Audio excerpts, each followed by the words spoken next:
সে যদি ইসলাম ইনক্লুড হতে চায়, দাখিল হতে চায়, ইসলামের মধ্যে ঢুকতে চায়, সে যদি শুধুমাত্র তাওহীদের উপরে ঈমান আনে, এক আল্লাহর উপরে ঈমান আনে, নবীর নবুয়তকে যদি অস্বীকার করে, বলেন তো সমস্ত রকমের পাপ কর্ম যদি সে ছেড়ে দেয়, 5 ওয়াক্ত নামাজ পড়ে, শুধু নবীর নবুয়তকে অস্বীকার করে, বলেন তো ওই লোকটা মুমিন হতে পারবে নাকি?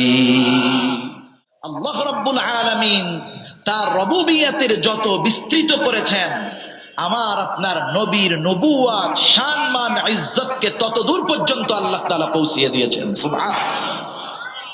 এই দৃষ্টিকোণ থেকে রাসূল আকরাম সাল্লাল্লাহু আলাইহি ওয়াসাল্লাম শুধু মুমিনদের জন্য অনুগ্রহ নয়, আল্লাহ তাআলা বলছেন লাকাদ মান্নাল্লাহু আলাল মুমিনিনা ইয বা'আথা ফীহিম রাসূলাম মিন আনফুসিহিম।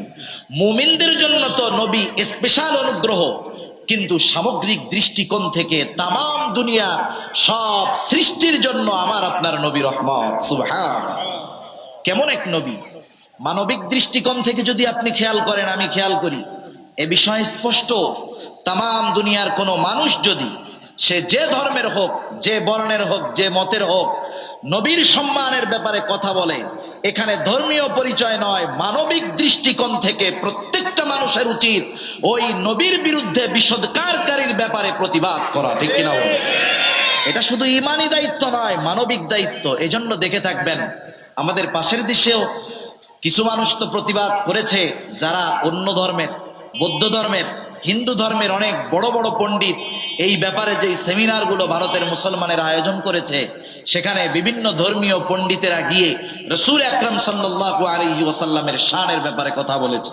সেজন্য রাসূল সাল্লাল্লাহু আলাইহি ওয়াসাল্লামের শান আল্লাহ তাআলা এত দূর পর্যন্ত বিস্তৃত করে দিয়েছেন। আমি আপনি সেই নবীর উম্মত। কেমন নবীর শান? রাসূল আকরাম সাল্লাল্লাহু আলাইহি ওয়াসাল্লামের ছেলে সন্তানগুলা যখন একে একে সবাই মারা গেল, সর্বশেষ সন্তানটাও যখন দুনিয়া থেকে চলে গেল, মক্কার কাফেরেরা তখন বলা শুরু করলো, মুহাম্মদ এই পর্যন্তই শেষ। মুহাম্মদ দুনিয়া থেকে যাওয়ার সাথে সাথে তার দিন শেষ, তার ধর্ম শেষ। কারণ মুহাম্মদ আটকুড়ে, সোজা কথায় তারা বলতে চায় নির্বংশ হয়ে গেছে। কারণ যার ঘরে ছেলে সন্তান নাই, একটা প্রজন্ম পরে তার পরিচয় নেওয়ার মতো কেউ থাকে না। যেমন আমি আমার বাবার পরিচয়, আমার দাদার পরিচয়, পরদাদার পরিচয় জানি, আপনারাও জানেন।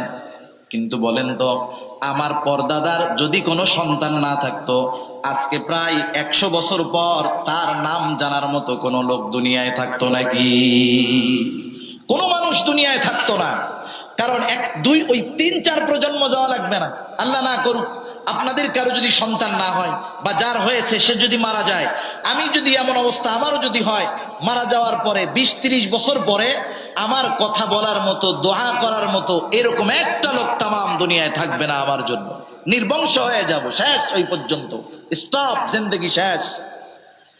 কাফেরেরা যখন বলতেছে মুহাম্মদ আটকুড়ে নির্বংশ, সে দুনিয়া থেকে যাওয়ার পর পর তার ধর্মেরও কবর হয়ে যাবে, নাম নেওয়ার মতো কেউ থাকবে না, আল্লাহ রাসূল সাল্লাল্লাহু আলাইহি ওয়াসাল্লাম কাফেরদের এই কথায় স্বাভাবিক অন্তরের মধ্যে কষ্ট আসবে, এটাই স্বাভাবিক।